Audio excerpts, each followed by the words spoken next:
The colony ship New Dawn drifted through the cold darkness of space. Inside, 300 sleeping humans dreamed of their new home on Kepler 442b. They had no idea that 6 massive Krillian warships were closing in on them like hungry sharks. Emma Rodriguez slept in her cryopod next to her parents. She was only 8 years old. Her brown hair floated around her peaceful face as the machines kept her alive during the long journey. In her dreams, she was playing with her dog Max back on Earth, running through fields of tall grass. The attack came without warning. Metal screamed as Krillian boarding pods punched through the hull of the New Dawn. Alarms blared throughout the ship. The emergency systems began waking everyone up too fast. Emma's eyes snapped open in terror and confusion. Red lights flashed everywhere. Her mother's face appeared above her pod, reaching for her. "Emma, take my hand," her mother shouted. But then the wall exploded inward. Krillian soldiers poured through the breach. They were huge, standing over 7 feet tall, with gray-scaled skin and 4 arms. Their eyes glowed yellow in the darkness. They wore black armor covered in strange symbols. Emma's mother pushed her behind a row of cryopods. "Hide, baby. Don't make a sound." The Krillians moved through the ship with brutal efficiency. They shot anyone who fought back. They grabbed anyone who tried to run. Emma pressed herself into a tiny space between 2 machines, her whole body shaking. She watched through a small gap as the aliens dragged her parents away. Her father was yelling something. Her mother was crying. Then they were gone. Emma stayed hidden for almost an hour. Eventually, strong hands pulled her out from her hiding spot. A Krillian soldier held her up by her arm, examining her like she was a strange insect. He spoke into a device on his wrist in a harsh, clicking language. Then he threw her into a transport pod with 30 other crying, terrified humans. The Krillians took them to a massive space station that looked like a black metal fortress. Emma held onto an older woman's hand as they were marched through endless corridors. Strange aliens stopped to stare at them. Some pointed and made sounds that might have been laughter. They entered a huge arena. Thousands of seats rose up in circles around a dirt floor. The ceiling was so high Emma could barely see it. Dozens of aliens filled the seats, making excited noises. They had come to watch a show. Commander Zarkoth stood on a raised platform overlooking the arena. He was bigger than the other Krillians, with silver markings on his scales. He looked down at the captured humans with his cold yellow eyes. When he spoke, a translation device made his words understandable. "Pathetic creatures," he said. "Soft skin. No claws. No armor. No venom. Earth sends its weakest children to the stars and expects them to survive." The crowd made sounds like cruel laughter. "Let us test how long they last against a real predator." Emma felt rough hands grab her. She tried to hold on to the woman beside her, but they pulled her away. 2 guards dragged her toward a gate in the arena wall. "No. Please," she cried. "I want my mommy." The guards threw her onto the dirt floor. The gate slammed shut behind her. Emma lay there, her knee bleeding, dust in her mouth. Above her, thousands of alien voices roared with excitement. On the opposite side of the arena, a massive gate began to open. Emma heard something growling inside. Something big. Yellow eyes appeared in the darkness. Then the creature stepped into the light. It was the biggest wolf Emma had ever seen.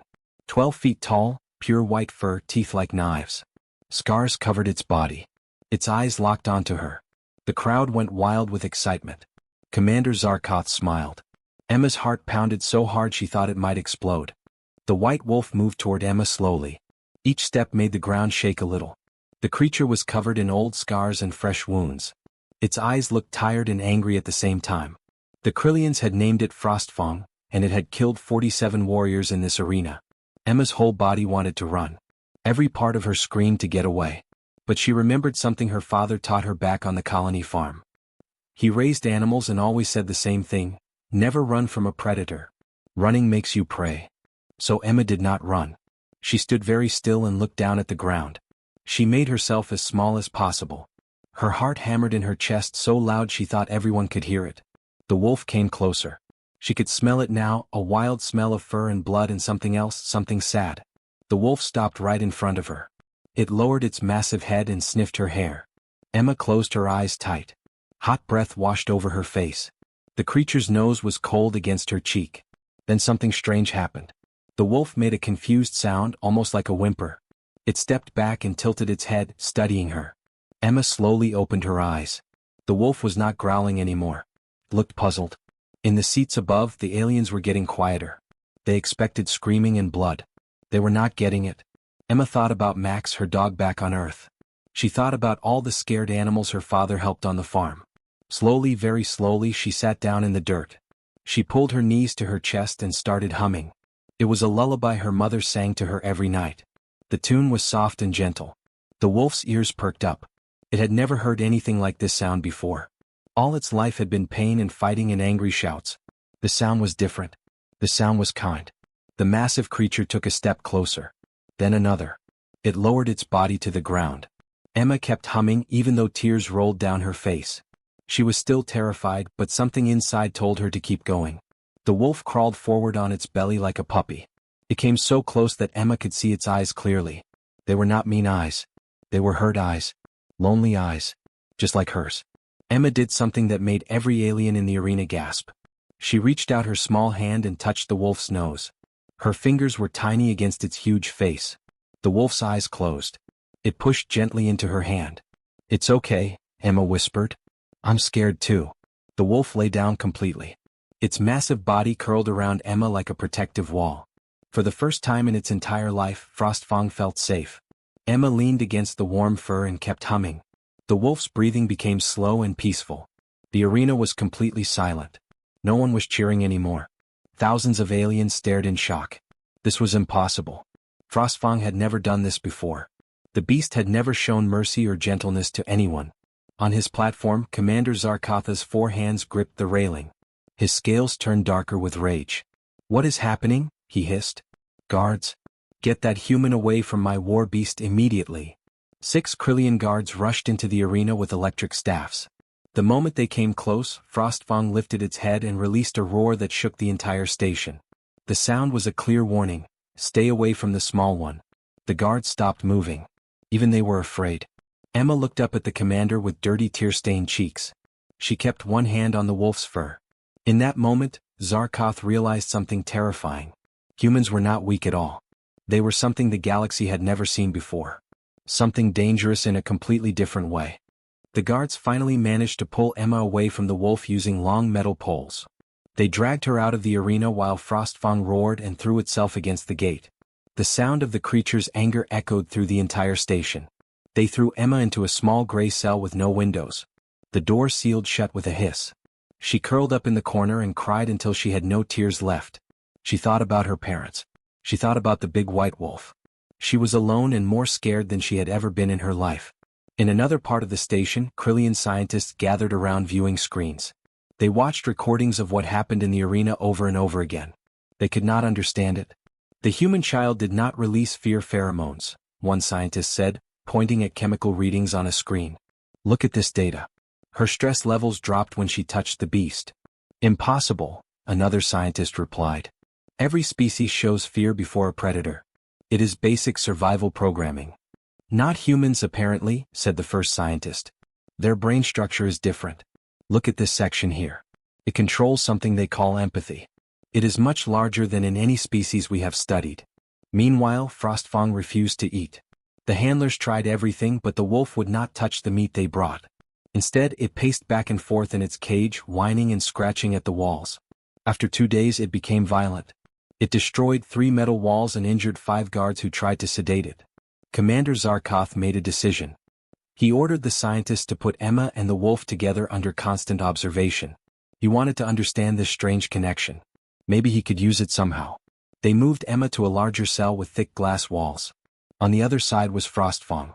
The moment the wolf saw Emma, it stopped being violent. It pressed against the glass and made a soft crying sound. Emma ran to the glass. "You're okay," she said, putting her hands against the clear barrier. The wolf put its paw up to match her small hand. The scientists watching recorded everything. After an hour, they opened a door between the 2 spaces. Frostfang bounded through and immediately lay down beside Emma. She wrapped her arms around the wolf's thick neck and buried her face in its fur. "I'm going to call you Ghost," she whispered. "Because you're white like a ghost, and because you're going to help me disappear from this place." Days passed. The Krillians gave Emma basic food and water. She always shared half of everything with Ghost. She used water to clean the infected wounds on his body. She talked to him constantly, telling him stories about Earth and her family and her dog Max. Ghost listened to every word, his yellow eyes fixed on her face. The scientists noticed something else too. Other creatures in the facility could sense Emma somehow. A captured fire lizard from Delta Prime stopped hissing when she walked past its cage. A razorhawk from Kepler 62 became calm when it heard her voice. The humans had some kind of effect on predators that the galaxy had never seen before.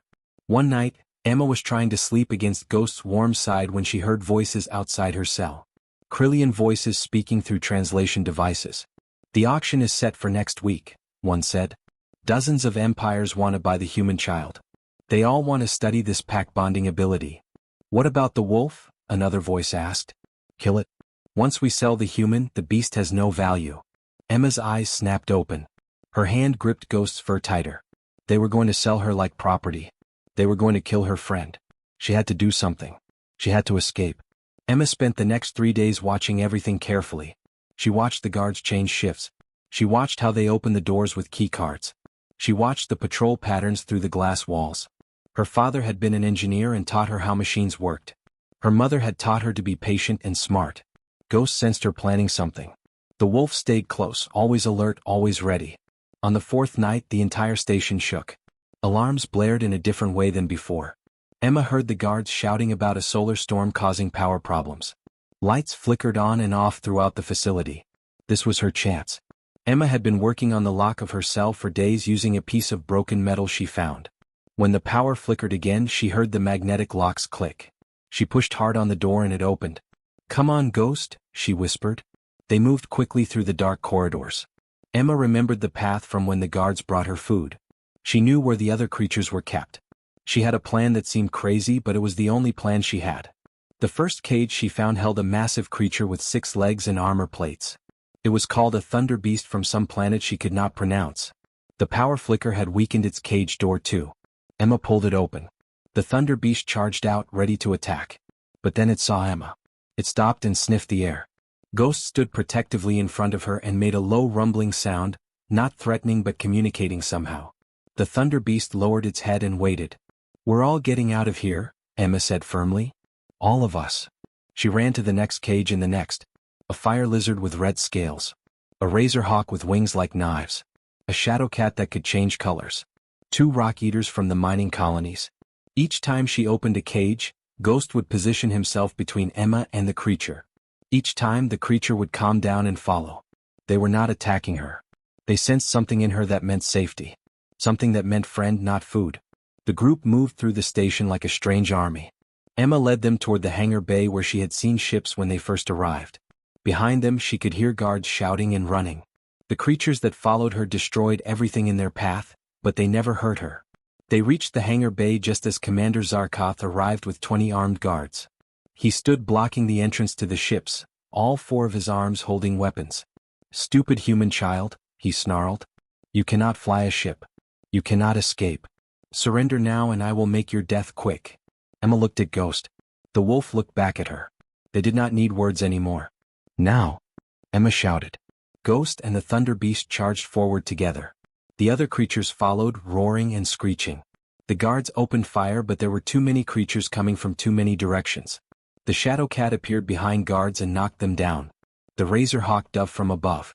The rock eaters smashed through equipment. Emma ran between the chaos toward the ships. She spotted it immediately, the shuttle from the New Dawn. Her family's shuttle.